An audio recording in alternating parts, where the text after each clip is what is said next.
Bonjour les amis, vous êtes bien sur Planète Gaïa TV dans l'émission Le Chaudron des Druides. En fin de compte, j'en sais rien si vous êtes dans l'émission du Chaudron des Druides, parce que c'est une émission qu'on pourrait aussi mettre dans Et si l'écologie n'était pas qu'un rêve. Mais bon, on va définir ça plus tard, c'est pas très grave. Aujourd'hui, je suis reçu chez Nolwenn. C'est ça? C'est ça, exactement. Ah, génial, je suis bon. Chez Nolwenn, qui s'occupe de chevaux et qui va nous expliquer un petit peu comment ça se passe. Bonjour Nolwenn. Bonjour. Bonjour. Alors, avant de nous expliquer comment tu fonctionnes, est-ce que tu peux, pour les téléspectateurs, nous parler un peu de toi, nous dire qui tu es, d'où tu viens, ton parcours? Oui, alors du coup, je viens de Bretagne et j'ai toujours été une amoureuse des chevaux. Mais j'ai un parcours un peu atypique, dans le sens où enfant, j'adorais les chevaux, j'ai fait un petit peu d'équitation et puis j'ai recueilli un cheval, on va dire difficile, entre guillemets. J'ai décidé dans ma jeunesse de ne pas en faire mon métier parce qu'à l'époque en fait je ne connaissais pas de métier où on respectait suffisamment le cheval, où on pouvait avoir une relation de qualité avec lui, puisque je connaissais les métiers de jockey, palefrenier, moniteur d'équitation, mais je ne m'y retrouvais pas. Oui. Donc je suis partie faire une école de mode, parce que j'étais aussi très créative. Et je suis partie 6 ans travailler à Paris en tant que styliste. Mais au niveau des valeurs humaines, je ne m'y retrouvais pas en fait. J'ai plongé dans l'univers de la mode un peu naïvement. Et au départ, je travaillais dans une société commerce équitable, coton biologique. Donc j'étais toujours dans mon petit cocon, ça allait bien. Puis finalement, ils n'ont pas pu me garder parce qu'ils réduisaient les effectifs à ce moment-là. D'accord. Et là, je suis arrivée dans le vrai monde de la mode. mode. De la mode, oui, bien sûr. Le vrai de vrai, et je ne m'y retrouvais pas. Ouais. Donc petit à petit, j'ai cherché d'autres opportunités ou comment concilier en fait cette envie de créer et de partager et mes valeurs. Et donc j'ai commencé à travailler dans l'enseignement dans une école Steiner. C'est une pédagogie parallèle qui est vraiment axée sur le développement individuel, le développement de chaque enfant. Bien sûr. Et ça a été une révélation en quelque sorte parce que c'était pas ce que je connaissais de base. Et j'ai adoré l'enseignement. Et d'un autre côté, la région parisienne, je pouvais plus. C'était pas ça, quoi. Voilà. Okay. Dès que je passais 2 semaines à Paris, c'était plus possible. Fallait que je rentre un week-end en Bretagne, en Normandie, enfin n'importe où dans la nature. Et notamment près des chevaux. Et mon cheval était resté en Bretagne parce que je voulais pas lui imposer la vie parisienne, enfermée. C'était un animal plutôt de tempérament sauvage, donc ça ne lui aurait pas convenu. Bien sûr. Donc je rentrais le voir régulièrement. Et puis il est arrivé à un âge avancé. En fait, et là j'ai eu peur qu'il passe dans l'autre monde et que je sois pas là. Donc j'ai décidé de quitter la région parisienne et de rentrer un peu sur un coup de tête en Bretagne.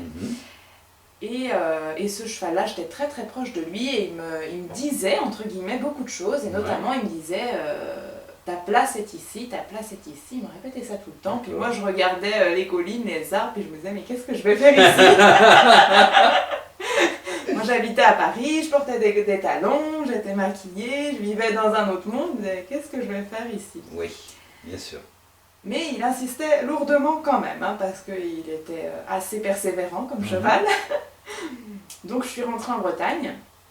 J'ai remonté une petite société de vêtements, de mailles notamment, à Rennes. Puis je pouvais visiter mon cheval plus souvent, qui me donnait de plus en plus de leçons. Et je n'osais pas trop parler de ça autour de moi. Parce que je me disais, un cheval qui part, on va te prendre pour une folle. Et je gardais ça pour moi, mais il me donnait des conseils vraiment qui étaient importants pour moi, sur comment je m'alimentais, comment je vivais. Enfin, je trouvais ça très riche. Et puis petit à petit, je voyais que ma société à Rennes, ça n'allait plus, c'était plus vraiment, j'avais plus la motivation, la clientèle n'était pas là. Donc je suis partie en Grèce chez un ami faire un peu une retraite, on va dire de 2 mois. Et là-bas, notamment, j'ai découvert un livre qui s'appelle Le Tao du cheval de Linda Quadoff. Bien sûr, très bon livre. Très bon livre. Ouais. J'ai pleuré du début à la fin tellement je me retrouvais dans l'histoire. Des larmes d'authenticité. D'ailleurs, c'est pas évident de lire quand on a des larmes plein les yeux. Bien Et sûr. c'est un gros livre. Donc Ouais, ça, ouais. ça a usé beaucoup de mouchoirs. Et cette personne notamment, toute sa vie, elle a perçu ça chez les chevaux, elle a vécu ça avec des chevaux et elle a développé une méthode ou en tout cas une façon de faire pour partager ça avec une tierce personne. Et donc là, je me suis dit, mais c'est génial parce que C'est exactement ça qu'il regroupait- faut. Voilà. D'accord. Mon amour des chevaux, mon amour de l'enseignement ou en tout cas d'accompagner une personne à développer son individualité, son propre potentiel et puis des valeurs qui me correspondaient totalement. Donc je suis rentrée de Grèce et du jour au lendemain, j'ai arrêté ma société. D'accord. J'ai trouvé une écurie western proche de chez moi qui acceptait de me prendre en stage parce que j'ai quand même jamais travaillé de ma vie avec des chevaux Bien sûr. pendant 3 mois. Ouais. Et donc là-bas, bon, j'ai appris un peu l'équitation western, comment interagir avec des poulains, enfin voilà, d'autres choses que je connaissais pas, un peu les besoins des chevaux au quotidien et puis la sécurité, des choses quand même importantes. Oui, bien sûr. Avant de me lancer, et puis après j'ai trouvé une formation en France que j'ai été suivre. Alors d'abord j'ai suivi moi-même des ateliers, parce que déjà c'est très puissant et très transformateur, donc c'était bénéfique pour moi, et surtout c'est toujours important de vivre et d'incarner ce qu'on propose, à mon sens. Bien sûr, bien sûr. Donc voilà un petit peu mon parcours et comment je suis arrivée là. Donc la formation que tu as suivie, c'était une formation qui était donnée par la personne qui a écrit le bouquin du Tao? Non. Alors c'est une formation qui est donnée par Eva Reifleur, qui s'appelle Vision Pure, mais qui elle a été formée par Linda Kohanov. Okay, d'accord. Et d'ailleurs, elle a accueilli Linda Kohanov chez elle, dans l'Oise, et pour un atelier. Donc j'ai quand même rencontré Linda Kohanov pendant 3 jours en personne, lors de cet atelier. D'ailleurs, elle revient en France en 2018, donc j'espère pouvoir à nouveau la rencontrer. Bien sûr, ouais. Et donc voilà, ça découle directement de l'enseignement de Linda Kohanov, mais j'ai pas été formée par elle en personne. Ok, donc tu as suivi cette formation, et ensuite?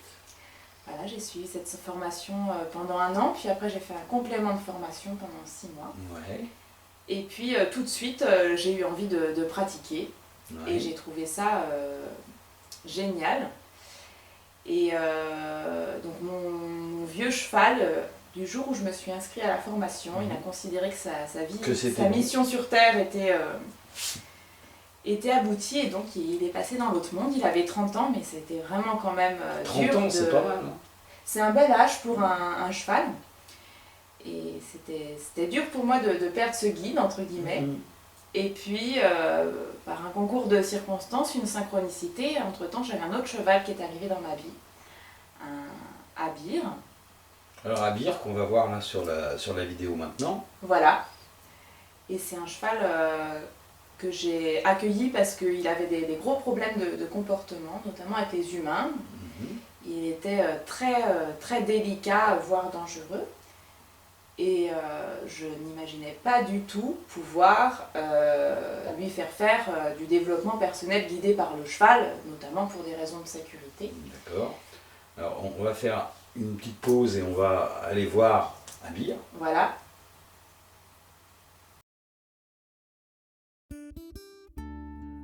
Donc là, on est dans le pré dans lequel ils habitent en fin de compte. Voilà, là c'est la maison des chevaux, enfin une de leurs maisons, parce qu'en fait on a 4 prés où ils séjournent pour vivre, donc ça dépend de la saison, ça dépend de ce dont ils ont besoin aussi de manger. Et donc là c'est Abir à qui je viens de mettre le licol. C'est mon cheval, enfin, c'est celui dont je suis responsable, et à côté c'est Marius, un petit Shetland qui était censé être là temporairement, puis ça fait 1 an et demi qu'il est avec nous, et il adore aussi faire des séances. D'accord. Et l'autre, Abir, c'est un quoi? C'est un pur sang arabe. Pur sang arabe. Ouais.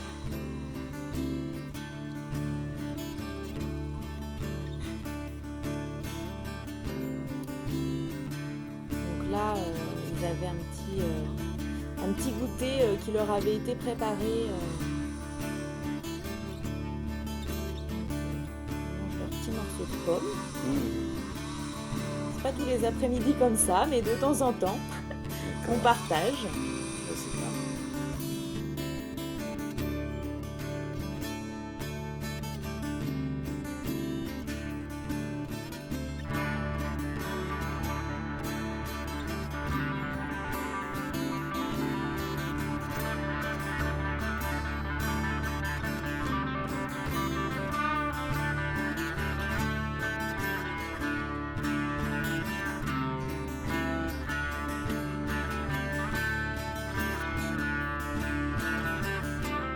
Donc là, on les déplace pour les emmener, dans les lieux du travail. Voilà, c'est ça. En fait, je travaille à peu près à 1,5 km de leur lieu de vie. Et donc, on fait une petite promenade de santé à chaque fois qu'il y a des séances ou des ateliers. Je les transfère à pied. Donc je le fais seule quand je ne prends que 2 chevaux. Et puis si j'ai besoin de plus de chevaux pour un atelier notamment, je vais demander un petit coup de main.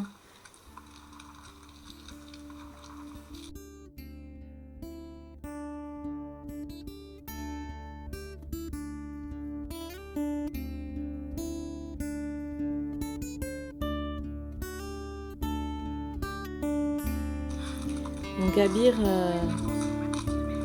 il aime bien en faire qu'à sa tête. Donc là, notamment, il a pris la longe parce qu'il veut se débrouiller tout seul pour aller à son bureau.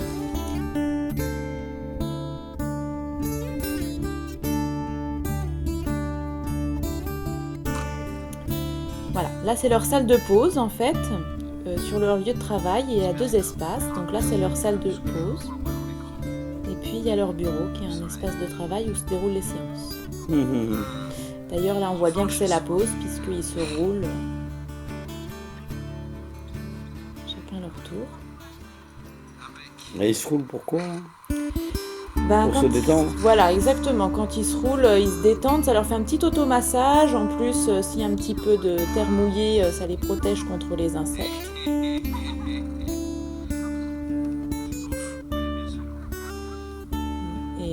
C'est vrai que dans ce pré-là, il n'y a pas de cailloux, la terre est meuble, donc en plus c'est l'idéal.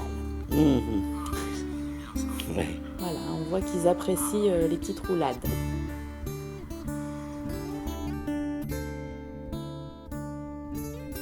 Donc voilà, on a vu Abir avec son petit copain Marius, voilà, c'est ça. Et donc tu disais que tu as donc reçu ce cheval. Et tu as commencé à travailler avec. En fait, au départ, je travaillais avec Lucky, qu'on va voir aussi avec sa petite couverture là. Et Abir observait de son près ce qui se passait. Et il était très très intéressé. Donc une fois, je me suis dit, je vais tenter l'expérience. Tout s'est très bien passé. Et après, à chaque fois qu'il me voyait arriver avec un client ou une cliente, il était à l'entrée du pré. Et si je ne le prenais pas pour travailler, il grattait du sol, il grattait du sabot, il manifestait sa frustration et son mécontentement. Et puis petit à petit, du coup, je lui ai fait de plus en plus de place et c'était vraiment une révélation pour lui. Et il adore ça et maintenant c'est vraiment le cheval qui travaille tout le temps, quoi, hein. Il est tout le temps présent. D'accord. Et on va aller voir Loukir, c'est ça? Lucky, oui. On va aller voir Loukir. Donc ça, c'est le 2e pré où il y a 3 chevaux qui habitent là, quoi. Voilà, donc là c'est le reste du troupeau. Donc parmi ces 3 chevaux, il y en a 2 qui travaillent régulièrement avec moi. Donc celui que je caresse, Lucky, et puis la jument qui s'approche, là, Gentiane. Ils travaillent tous les 2 aussi pour les séances. Donc Gentiane, là, la belle blonde qu'on voit arriver, elle est ici à la retraite. Elle a 23 ans, elle a travaillé toute sa vie en club. Alors bon, des fois les humains, elle en a un peu ras la casquette, alors elle n'a pas envie de venir travailler, et puis je respecte ça. Puis des fois, au contraire, elle a envie de voir un peu d'animation, d'aller à la rencontre des clients et des clientes. Et donc, dans ce cas-là, en général, elle se manifeste et puis elle vient tout de suite à l'entrée du pré pour exprimer son envie de venir. D'accord. Et Lucky, c'est le plus câlin, qui est à côté, qui a sa petite couverture. Pourquoi il y a une couverture, lui, il est plus frileux? Alors, en fait, donc il commence à se faire vieux aussi, Lucky. Et de plus en plus, à l'hiver, il craint le froid, en fait, et l'humidité. Et puis, il a un petit peu d'arthrose, je crois, au niveau des articulations. Donc, en fait, la couverture, ça lui permet de moins souffrir aussi. Oui, bien sûr. Donc, ils l'ont pas en permanence.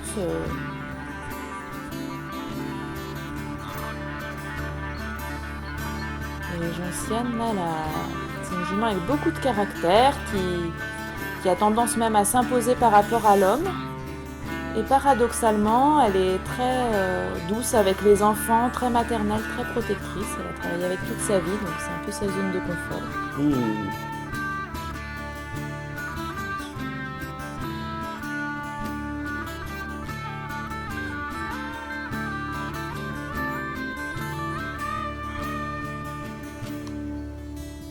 Et le troisième cheval, c'est Coris. Donc ça fait une semaine qu'il est là. Choriste, ouais. C'est un trotteur qui est réformé des courses. Il a arrêté de courir en août, là, il y a quelques mois. Il a 5 ans, donc c'est le plus jeune. Et il a un grand cœur, c'est un cheval doux, donc il pourrait très bien participer aux séances avec le reste du troupeau, mais pour le moment, il n'y a pas de décisions qui ont été prises avec son propriétaire et il n'a pas non plus manifesté l'envie de venir. Il est en train de s'acclimater encore. D'accord.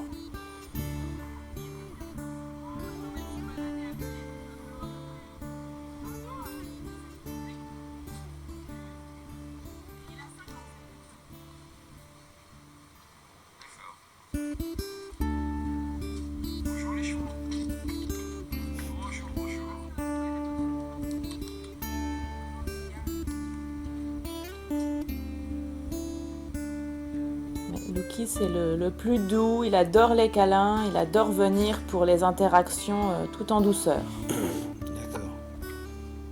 Bon, ils aiment tous les câlins hein, de manière générale, mais lui, c'est vraiment...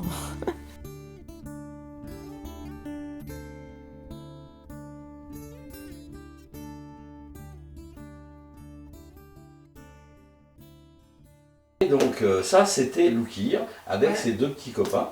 Voilà. Et ils vivent...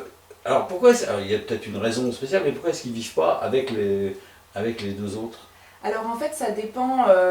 À certains moments de l'année, ils vivent tous ensemble. D'accord.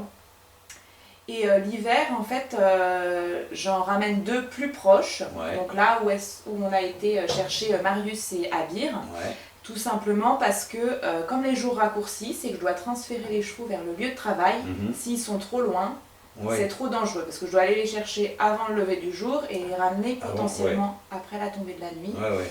Et sur le bord de route, voilà. C'est pour des raisons vraiment de sécurité. Et puis aussi, des fois, ils ont des régimes alimentaires qui diffèrent. Mhm. Donc voilà, on les sépare de temps à autre pendant un Ok. moment donné, Ok, ok. en Et- deux groupes. D'accord. Et donc, alors, ce travail que tu fais avec les chevaux, c'est un travail, si j'ai tout bien compris, qui est basé sur la communication non verbale. Voilà. Enfin, oui, en majeure partie. En majeure parce partie. que même chez l'humain, il y a 10% de la communication qui est verbale et 90% qui est non verbale. Oui, l'attitude du corps. Alors, dans les 90% Ouais. non verbaux, peut y avoir quand même l'intonation de la voix, Ouais. voilà, ce genre de choses.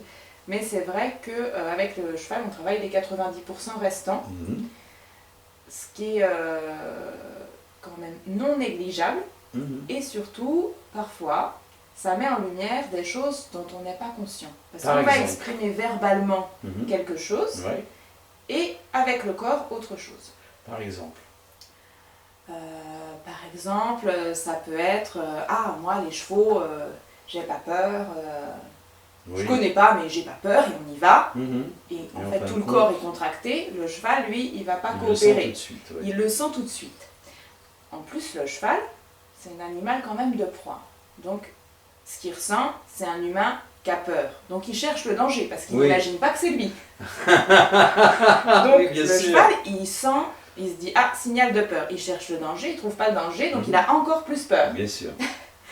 Et Ah oui, finalement, oui, oui, oui. On ne pense pas à ce genre de choses, mais c'est juste, oui, bien ouais. sûr. Les chevaux, ils sentent nos changements physiologiques Ouais. à 20 mètres. Ah, ok. Donc, même si on travaille de l'extérieur de l'enclos, par exemple, Mhm. parce que tout à l'heure on verra l'enclos et puis on verra Mhm. qu'on peut travailler d'un côté ou de l'autre des barrières, le cheval va refléter ce qu'on vit. D'accord. Ok. Ben, on va aller voir ça tout de suite. Eh ben, allons-y. Allons-y. Donc ça, c'est le rond de longe. Oui, tout à fait. Donc, C'est le bureau. voilà, c'est ça, c'est ce que j'appelle entre guillemets le bureau des chevaux, parce que c'est l'espace destiné au travail. Donc, c'est un espace sécurisé pour les clients et puis pour le cheval aussi. Mhm. Et d'ailleurs, les personnes qui viennent et qui ont peur de l'animal, hein, ça m'arrive assez régulièrement. On peut très bien travailler de l'extérieur du rond de longe en observant le cheval pour commencer un travail en douceur. Et puis c'est vraiment quand on se sent prêt qu'on va pouvoir rentrer à l'intérieur avec lui. Des fois, ça prend 2 ou 3 séances et c'est OK. Ok, c'est parti. Donc Abir, il est toujours très intéressé par les humains. Mhm. Là, il se demande ce qu'on va faire. Et ce que je lui propose de faire, en fait, c'est de me suivre là. Donc je lui propose de me suivre juste avec mon énergie et mon intention, ma conviction. Donc c'est une connexion invisible qui se crée. Et je le guide. Mhm.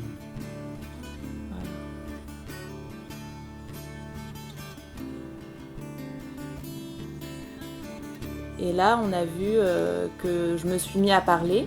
Donc j'ai déporté mon attention ailleurs et tout de suite, quand la connexion se rompt, le cheval retourne à sa vie de cheval. D'accord. Et ça nous montre à quel point parfois notre présence ou notre conscience se déporte. Le cheval va tout de suite le refléter. Mhm.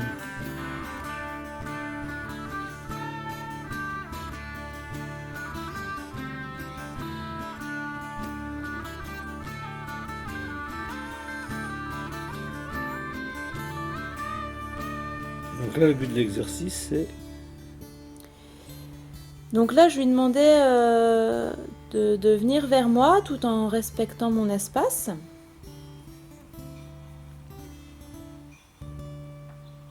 Et puis on voit que si par exemple je pars trop vite ou trop loin, il se considère plus investi dans le projet, il se remet à brouter. Donc je reviens vers lui pour lui dire coucou, je suis là. Là j'ai dans les mains une badine, en fait c'est un outil neutre qui va permettre de montrer au cheval l'espace dont j'ai besoin. Donc là je lui ai montré à peu près un périmètre de 1,50 m autour de moi et j'ai besoin qu'il reste à l'extérieur de cet espace pour me sentir détendue, bien, en sécurité. Par exemple, avec un cheval qu'on ne connaît pas, on a peut-être besoin, les premières minutes, qu'il reste à une distance raisonnable, le temps qu'on puisse estimer si oui ou non on l'autorise à approcher plus. Donc là, de nouveau, je lui propose de me suivre, mais on voit qu'il préfère faire la sieste. Hein, chaque expérience est unique et d'un instant à l'autre, même si c'est avec le même cheval, on peut avoir des résultats ou des attitudes différentes. Donc, je persévère, je vais au bout de ma demande jusqu'à ce qu'il accepte de me suivre.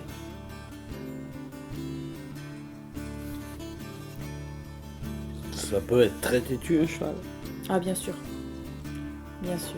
Il paraît que les ânes sont encore plus têtus. Ah bah oui, les ânes, oui, c'est Mais connu, les ça. chevaux, oui, ils peuvent vraiment exprimer une opposition.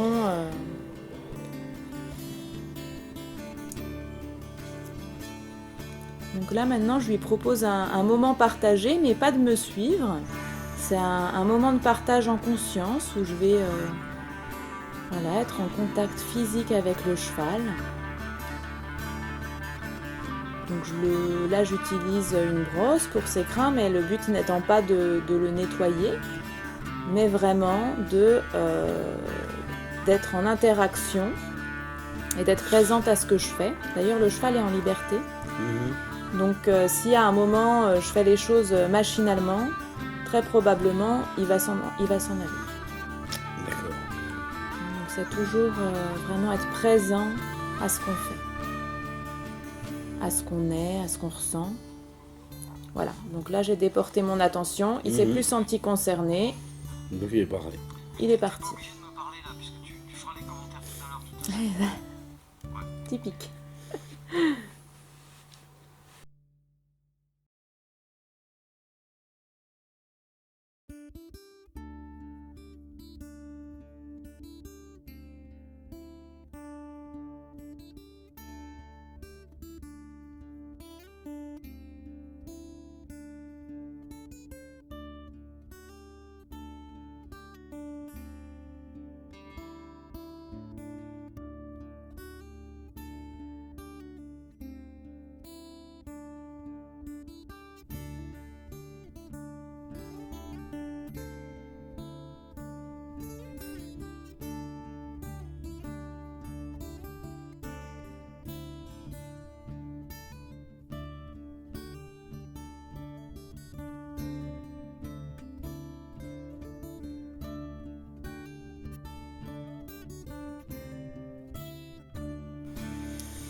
Là, visiblement, Abir vérifie que je fais les choses comme il faut. Il est en train de regarder ce qui se passe. Peut-être aussi que je ne suis pas très claire dans mon intention, donc il regarde en se disant qu'est-ce qu'elle fait, elle me brosse, elle me caresse. Voilà, il questionne. Les chevaux, ils aiment quand on est cohérent et quand on est clair. Ça leur permet de se sentir plus en confiance, plus détendu. Oui, bien sûr. Il est venu voir le photographe, c'est gentil, merci.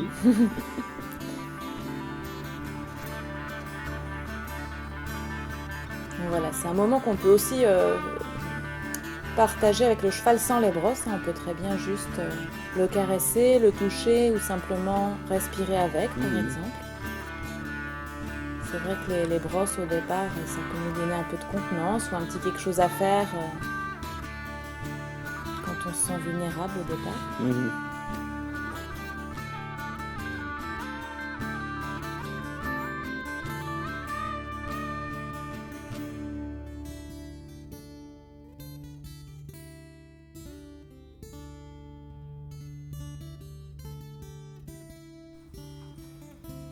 Et là maintenant c'est un exercice où on va demander au cheval de coopérer, voire de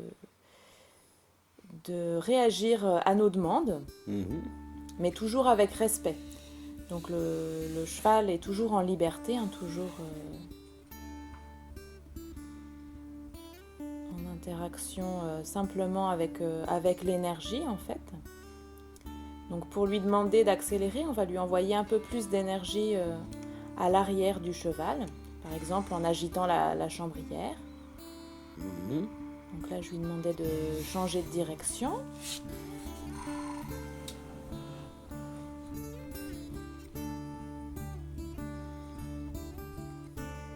Là, on voit que j'envoie un tout petit peu plus d'énergie, donc il part au trot.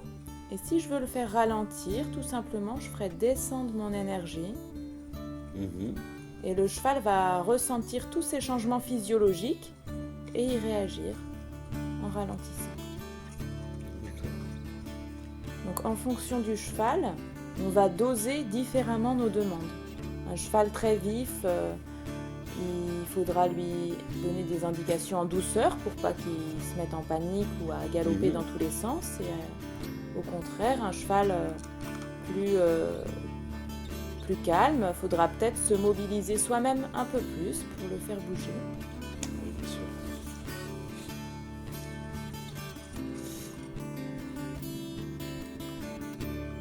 Là, l'objectif étant de faire marcher, trotter le cheval, changer de direction, toujours dans le respect de soi et du cheval.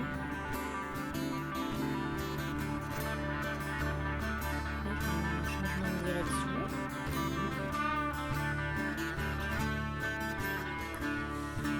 Et je vais lui demander d'accélérer. Tout ça sans un mot. Sans un mot, voilà. Même pas un claquement de langue, rien. Alors, du tout. on pourrait, mais en fait, c'est pas. Les chevaux ici sont pas dressés. Donc, c'est vraiment au niveau de notre langage non verbal qu'ils vont réagir. D'accord.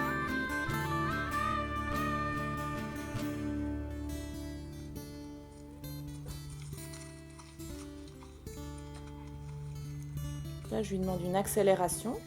Mhm. Hop là, et là, on voit, avec sa tête, il fait des mouvements parce que j'ai mis trop de pression par rapport à ce que lui estime Mhm. acceptable. Donc, tout de suite, il manifeste en jetant la tête en l'air.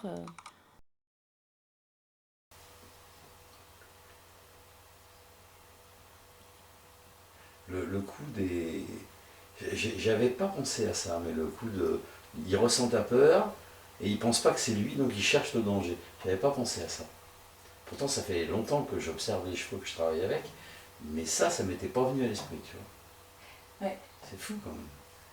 Ben, moi, quand Comme je, quoi, quand on je apprend l'ai à tout lu, âge, j'ai hein. senti que Ah, tu c'était l'as juste. lu, tu l'as lu, d'accord. Ouais. C'est- Moi, je l'ai pas lu, ça.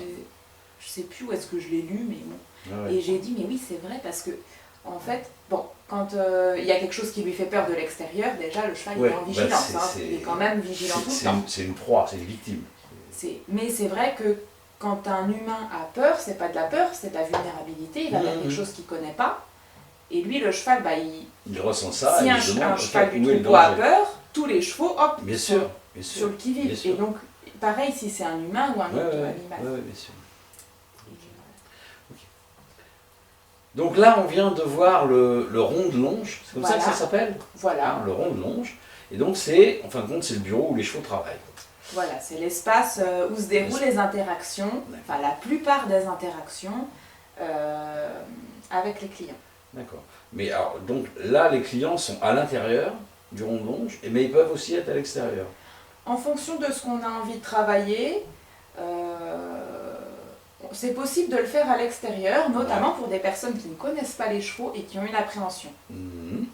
On peut commencer à l'extérieur, on peut faire 1, 2, 3 séances même à l'extérieur, Ouais. et il y a des choses qui se passent. Et puis, Mais s'ils ont peur des chevaux, est-ce qu'on pourrait pas plutôt, enfin je sais pas, hein, je vais peut-être dire une ânerie, mais c'est ma spécialité, donc j'y vais, faire comme quand on apprend à nager, bien souvent le prof il nous pousse dans l'eau, et puis c'est comme ça qu'on apprend à nager, quoi. Et là on donc pourrait les- pas faire pareil, dire, ah bon, t'as peur du cheval, pouf, je te mets au milieu, alors, je sais pas, hein, alors, on peut faire ça, ouais, mais ça potentiellement c'est pas constructif. d'accord, ok, Déjà, d'une part, et puis surtout le cheval va refléter l'appréhension, la peur de la personne. ouais, Donc c'est une des particularités de l'humain, c'est de ne pas écouter ses peurs et d'aller quand même faire des choses ouais, en n'étant pas à l'écoute de son corps. Quand on fait des choses qui nous font peur sans s'écouter, qu'on vit une mauvaise expérience, qu'est-ce qui se passe après? On ne veut plus y retourner, ouais, potentiellement. oui, Ou l'appréhension grandit la fois d'après. Parce que voilà, on monte à cheval pour la première fois, on fait une chute. Après, souvent, on dit ah, moi les chevaux, j'ai peur, j'y retourne. ouais, je sais pas, moi, de mes vieux souvenirs d'équitation, j'ai toujours entendu dire, partout, dans tous les clubs où j'ai été, quand tu tombes de cheval, il faut remonter tout de suite, sinon tu ne le fais plus jamais. Mhm. Donc faut y aller, quoi. Oui, mais c'est pas parce C'est- qu'on a entendu que Oui. c'est une bonne chose. Je sais pas, je demande. Je pense que ça correspond pas à tout le monde. D'accord. C'est peut-être une bonne chose pour certaines personnes, Mhm. et puis quelque chose qui est un peu trop... Enfin, qui n'est pas positif pour d'autres. Pour d'autres, oui. Voilà, D'accord. donc... Ok. Et ici, vraiment, on vient s'écouter, on Ouais. vient apprendre à se connaître. Mhm. Donc, ça serait paradoxal de dire à quelqu'un ne t'écoute pas et va dans le rond tout de suite. Ouais, ok. D'accord. Donc voilà, c'est pas l'objectif ici. Mhm. de prendre des risques Ouais. et D'accord. c'est pas la manière de procéder, c'est pas l'esprit. Ouais. Voilà, après je dis pas que c'est une mauvaise chose. Non, non, de- je pose des questions idiotes, hein, mais comme je l'ai dit, c'est ma Ouais, il n'y a pas de spécialité, hein. questions idiotes. Sont toutes les bienvenues. Bien sûr. Alors, quel type de travaux on peut faire avec toi et le cheval?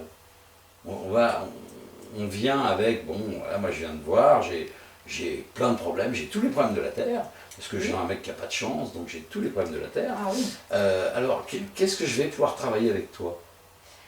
On peut travailler vraiment une infinité de choses avec les chevaux. Ouais, On peut travailler son relationnel, on peut travailler sur ses peurs, ouais, on peut travailler sur la conscience de soi, être mhm, plus dans le moment présent. mhm, On peut travailler aussi sur trouver sa place, par exemple. oui, Donc dans ce cas-là aussi, on peut travailler avec le troupeau en entier pour trouver sa place parmi les chevaux, Ah, etc. oui, Voilà. oui, Donc, il y bien a sûr. d'autres interactions possibles. ouais. On peut travailler sur progresser, s'affirmer, La et puis confiance en après, soi. la confiance en soi, tout à fait. Et après, on va, lors du débriefing, puisque après chaque séance, chaque interaction avec le cheval, il y a un moment de débriefing. Ouais. Et c'est vrai que c'est dans ce moment-là où on va faire le parallèle avec la vie courante. Mhm. Et éventuellement, la personne va se dire « Ah oui, ça, je l'ai déjà vécu, comment je pourrais le transposer dans ma vie courante ?» D'accord. Et ou alors des choses de la vie courante qui vont être vécues avec le cheval. Un autre exemple. Voilà, moi j'ai été à l'école chez les jésuites et j'ai un gros problème avec mon relationnel féminin. C'est-à-dire que j'arrive pas, j'ai pas de problème pour rencontrer les filles, mais j'arrive pas à sortir avec une parce qu'il y a toujours un truc qui clash. Donc voilà, est-ce que je peux, avec le cheval, travailler sur sur cette problématique précise pour réussir dans ma vie sentimentale? Ah oui, bien sûr. Alors, Oui, oui. comment J'ai on fait? des Qu'est-ce qu'on personnes fait? qui viennent dans ce cadre-là. Ouais. Et les relations, notamment les relations sentimentales, enfin Mhm. toutes les relations en fait où l'affect est intense, Mhm. ça demande souvent plusieurs séances Bien parce sûr. qu'il y a beaucoup de choses qui émergent Bien sûr. et c'est un vrai travail d'orfèvrerie. Ouais. Et en général, on vient avec une idée spécifique, Mhm. mais dans ces cas-là, c'est le cheval qui met le sabot sur le point à travailler en premier. D'accord. Oui. Ok. C'est un client qui avait utilisé cette expression dans un témoignage, au lieu de dire ah, le cheval a mis le doigt sur quelque chose, Il a mis le sabot sur le. il a mis le sabot sur ce qu'il fallait D'accord. travailler. Et donc voilà, en général, là, c'est le cheval qui va permettre de définir l'ordre en fait des outils que je vais proposer. Mhm. Et en plus, la personne aussi qui est active hein, Bien dans sûr, sa démarche. Bien sûr, bien sûr. Donc voilà. D'accord. Mais sur une thématique comme ça, je conseillerais quand même éventuellement de faire plusieurs séances. Oui, bien sûr. Parce que c'est vrai que souvent, ça vient chercher Mhm. des choses en Qui profondeur. sont en profondeur, parce que là ça remonte quand même à l'éducation, l'enfance, tout ça en découle. Donc, Voilà. Oui, ça remonte loin. Ouais. Alors, autre problème. Puis on va s'arrêter là après. Voilà, moi j'ai un problème relationnel avec les gens, j'ai une peur panique quand je rencontre quelqu'un, et du coup ça me fait bébé gayer. Mhm. Est-ce que je peux faire quelque chose avec les chevaux? C'est quelque chose, ou en tout cas... Parce que la- c'est le but le fonctionnement du bégaiement n'est pas perpétuel. Mais c'est quand je suis en contact avec quelqu'un, j'ai une peur panique. Et ça me fait bégayer. Mhm. Voilà. Quel est le danger? Ben, j'en sais rien, c'est une question. Hein. D'accord. Moi aussi, c'est une question. Ah oui. Ah, mais on n'est pas en thérapie, là, je suis désolé. En tout cas, On peut faire quelque c'est la chose. question que Ouais. je poserais D'accord. à la personne. Quel est le danger? Pour Mhm. savoir si c'est une peur externe, s'il y a un vrai danger, Mhm. ou si c'est une peur interne, donc on a plutôt affaire avec de la vulnérabilité. Mhm. Et là, dans ce cas-là, c'est quelque chose qu'on peut travailler avec le cheval. Alors, bon, je vais répondre à ta question. Quel est le danger? Le danger, c'est que j'ai peur de ne pas me faire apprécier par la D'accord. personne. J'ai peur de ne pas me faire apprécier par la personne, et donc ça me fait bégayer. D'accord. Donc, dans ce cas-là, je parlerais plutôt de vulnérabilité. Ouais. Donc, c'est pas un danger immédiat physique, même si c'est quelque chose qui peut être douloureux, Oui, bien sûr. bien sûr. Et donc là, effectivement, on peut le travailler avec les chevaux. Donc, il faudrait approfondir encore un petit peu ce que tu crains. Mhm. Et puis après, dans l'interaction avec le cheval, aller voir ce qui émerge, quelles émotions, parfois il y a des souvenirs qui peuvent revenir, ou des fois on peut juste avoir peur par exemple de se faire marcher sur les pieds. Oui.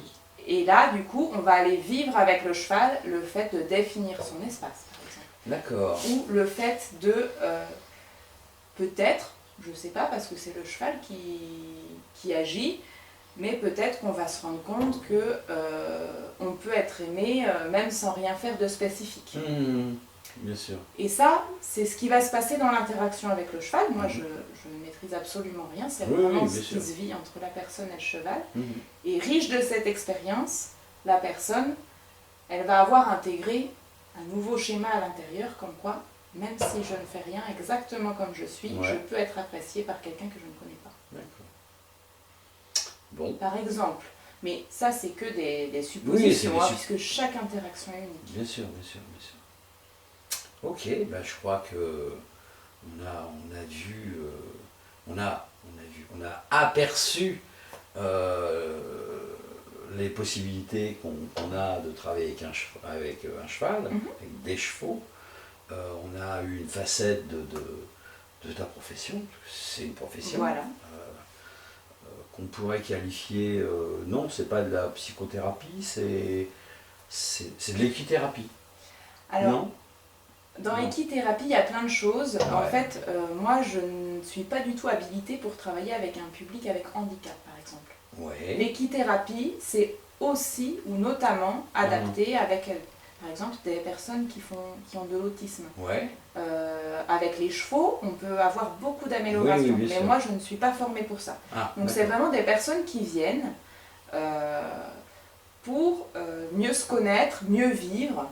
Je dirais c'est du bien-être, même si ça a des vertus thérapeutiques. D'accord. Ce n'est pas une thérapie. Donc je peux accueillir des gens qui suivent une thérapie en parallèle, par exemple, et travailler conjointement avec le psychothérapeute. D'accord. S'il y a une pathologie ou une dépression importante, ou voilà, quelque chose où moi je ne suis pas habilitée je comprends. Pour encadrer ça. Ok. Eh bien, mes amis, je pense qu'on a fait un bon tour de la question. Donc, si vous n'avez pas confiance en vous, si vous avez des soucis multiples et variés, puisqu'on a vu que le champ était quand même très très large, vous pouvez contacter Nolwenn sur l'adresse que vous voyez depuis tout à l'heure sur la vidéo en bas. Donc, il y a son site internet. Et puis on va discuter après pour savoir ce qu'on met d'autre.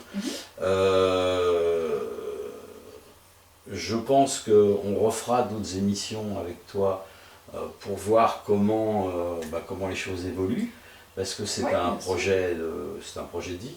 Tout à fait. Donc là pour l'instant il n'y a pas beaucoup de chevaux, et peut-être qu'après il y en aura plus.